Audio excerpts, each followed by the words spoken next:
Seburuk-buruknya orang ternyata masih ada kebaikan di dalam hatinya. Itulah kenapa Gus Miftah sering mengatakan orang baik dan orang jelek itu bedanya tipis.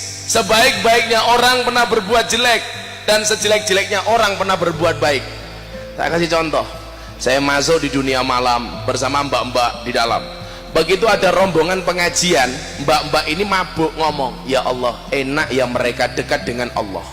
Mabuk, minum alkohol, ada orang lewat pengajian, mbaknya ini bilang, mereka luar biasa, dekat dengan Allah, sementara kami banyak dosa. Yang menjadi persoalan itu apa? Biasanya orang yang banyak dosa itu bisa menghormati orang yang baik. Yang menjadi persoalan adalah orang yang merasa baik biasanya tidak pernah menghormati orang yang jelek. Itu fakta, dan maka saya sering mengatakan apa? Jangan pernah menghina pendosa seolah-olah kamu tidak pernah berbuat dosa.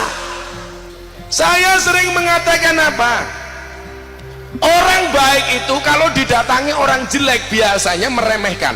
Contoh Jumatan, begitu kita Jumatan tahu-tahu anak kafe datang dengan badan yang bertato, pasti orang-orang masjid itu akan fokus matanya kepada tato ini orang. Wow.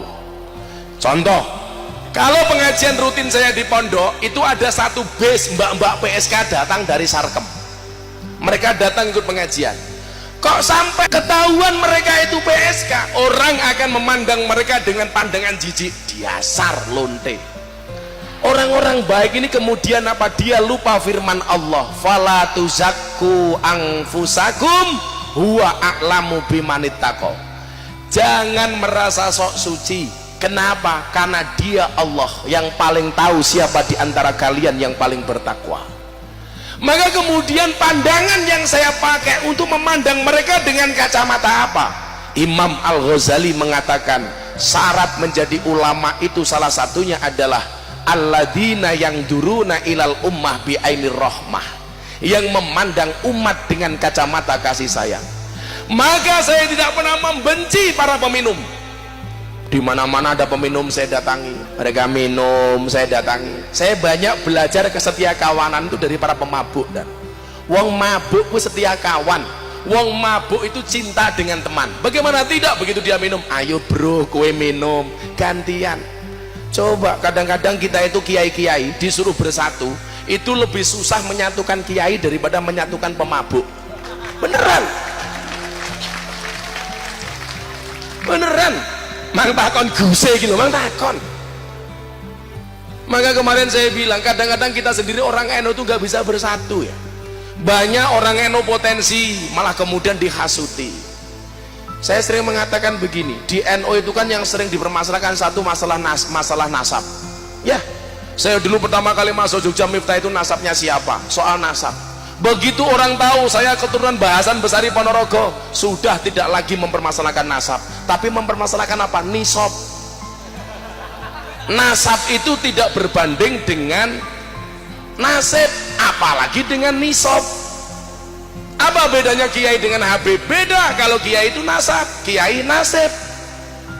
Kan gak semua anak kiai jadi kiai, tapi kalau anaknya habib syekh langsung jadi habib, karena kemuliaan yang diberikan oleh Allah kepada para sayyid.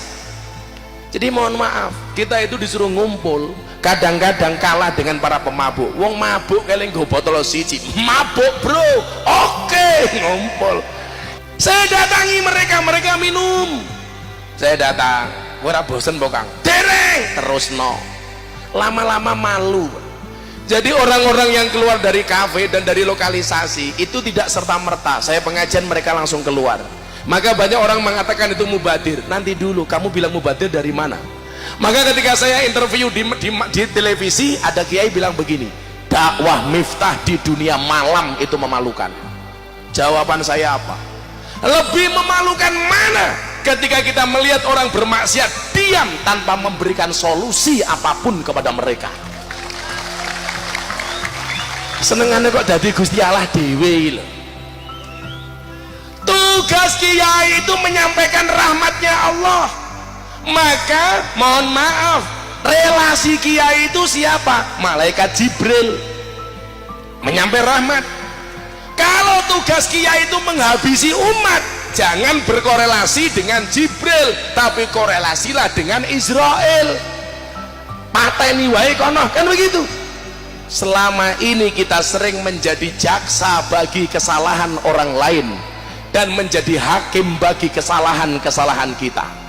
Kalau kita berbuat salah, kita bela semati-matinya, tetapi kalau orang salah, kita salahkan semati-matinya. Ini kan gila.